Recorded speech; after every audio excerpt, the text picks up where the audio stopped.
दरवाज़ा खोलो। राजेश एक बीमा कंपनी में काम करता था। उसकी कंपनी उसको एक जगह से दूसरे जगह ग्राहकों से मिलने के लिए भेजती रहती थी, जिसके कारण वो अपना घर एक ठिकाने पर नहीं रख सकता था। इस बार उसको शिमला के छोटे से पहाड़ी इलाके में जाना था, करीब 1 महीने के लिए। इसलिए इस बार उसने अपनी पत्नी को भी साथ ले लिया। परिवार में सिर्फ वो और उसकी पत्नी ही रहती थी। राजेश और उसकी पत्नी दोनों शिमला के लिए निकल पड़े। वैसे भी ठंड का मौसम था और शिमला में ऊपर से बहुत तेज बर्फ पड़ रही थी। वो लोग अपने घर पहुंच चुके थे। अपने घर तक पहुंचने के लिए उनको बहुत संघर्ष करना पड़ा, क्योंकि घर छोटे से गांव में एक पहाड़ी इलाके में था, जिसकी वजह से दोनों बहुत थक चुके थे। रात के 12:30 बज चुके थे। जहां वह रह रहे थे वहां दूसरे घर एक दूसरे से बहुत दूर दूर थे। बाहर जोरों से ठंडी हवा और बर्फ गिर रही थी। दोनों अपनी रजाई में दुबक कर आराम ही कर रहे थे कि अचानक उनको लगा कि किसी ने उनके घर का दरवाजा खटखटाया। फिर उन्होंने सोचा कि क्या पता तेज हवा चलने की वजह से ऐसा हो रहा हो, इसीलिए उन्होंने उसको अनदेखा कर दिया। अगली सुबह राजेश जिस काम के लिए आया था उसके लिए वो निकल पड़ा। उसकी पत्नी घर में अकेले ही थी। उसकी पत्नी को समझ नहीं आ रहा था कि वो घर में बैठे वक्त कैसे बिताए। उसने सोचा कि चलो क्यों न बाहर जाकर ही कुछ देख लिया जाए। बाहर ठंड तो थी पर हवा नहीं चल रही थी, इसीलिए उसने अपना स्वेटर पहना और बाहर निकलने को तैयार हो गई। जैसे ही उसने अपना घर का गेट खोला, वैसे ही देखती है कि घर के पास बने एक खम्भे के पीछे एक छोटा सा बच्चा खड़ा है, जो उसको चुपके चुपके देख रहा है। राजेश की पत्नी ने उसको अपने ओर बुलाया, पर वो नहीं आया और वो वहां से भाग गया। अगले दिन भी कुछ ऐसा ही हुआ। वो लड़का उसको फिर से घूरे देखे जा रहा था। इस बार उसकी पत्नी ने उस बच्चे को पकड़ लिया और पूछा कि तुम यहाँ क्या कर रहे हो। उस बच्चे ने कुछ नहीं बोला और न ही कुछ बताया। राजेश की पत्नी ने उसे उसके घर के बारे में पूछा, तब भी वो कुछ नहीं बोल रहा था। आखिर में उसका नाम पूछने पर उसने धीमी सी आवाज में अपना नाम सूरज बताया और फिर वहां से भाग गया।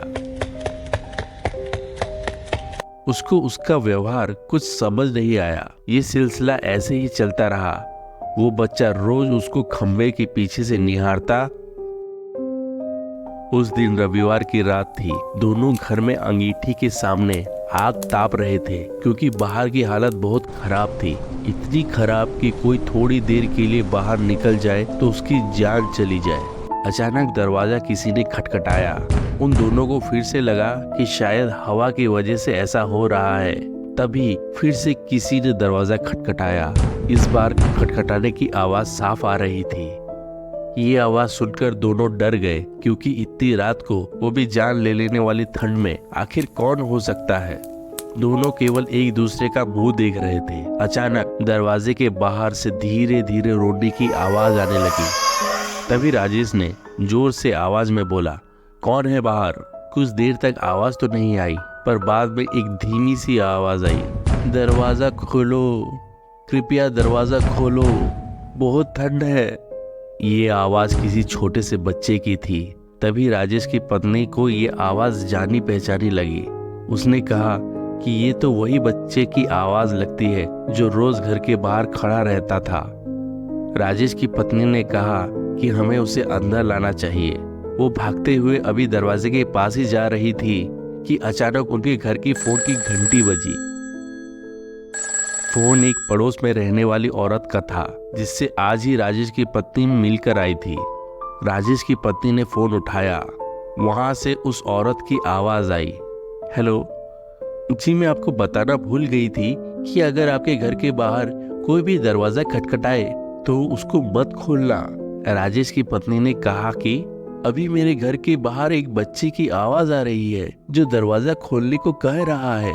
तभी उस औरत ने कहा, नहीं, आप बिल्कुल मत खोलना, वो असल में एक आत्मा है।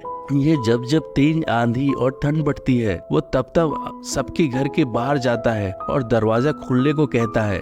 वो ठंड का बहाना बनाता है और दरवाजा खुलवाने की कोशिश करता है। अगर कोई गलती से दरवाजा खोल देता है तो वो अगले दिन बर्फ में दबा हुआ मिलता है। ये सुनते ही जैसे उनके पैरों से जमीन ही खिसक गई। वो सोचने लगी कि जो बाहर दरवाजा खटखटा रहा है वो असल में एक आत्मा है। उन्होंने दरवाजा नहीं खोला। अगले दिन ही वो दोनों भागकर पड़ोसी के पास गए और पूरे मामले के बारे में पूछा। उस औरत ने बताया कि इस गांव में एक परिवार रहता था। पहाड़ टूटने की वजह से उस परिवार का विनाश हो गया। बस एक बच्चा ही बच गया था। वो दूसरों के घर जा जाकर खाना मांगता था। एक दिन बहुत जोरों से बर्फ की आंधी पड़ रही थी। वो दूसरों के घर के बाहर दरवाजा खटखटाकर घर के अंदर आने की गुहार लगा रहा था, पर किसी ने भी उसकी गुहार नहीं सुनी। ठंड की वजह से सब अपने घर में दुबके हुए थे। सुबह होने पर उस बच्ची की लाश बर्फ में अकड़ी हुई मिली। आज भी कभी भी जोरों से बर्फ की आंधी आती है तो उसकी आत्मा सबके घर के पास आती है और गुहार लगाती है। यह सब सुनकर दोनों हैरान रह गए। लेकिन वो वहाँ 1 महीने जब तक रहे तब तक 3-4 बार उनके साथ ऐसा ही हुआ। लेकिन राजेश का काम खत्म हो जाने पर वो वहाँ से चले गए। पर राजेश की पत्नी के दिमाग में एक रहस्य हमेशा बना रहा कि उस घटना के बाद जो बच्चा उसे रोज घर के बाहर खंबे के पीछे दिखता था वो कभी नहीं दिखा।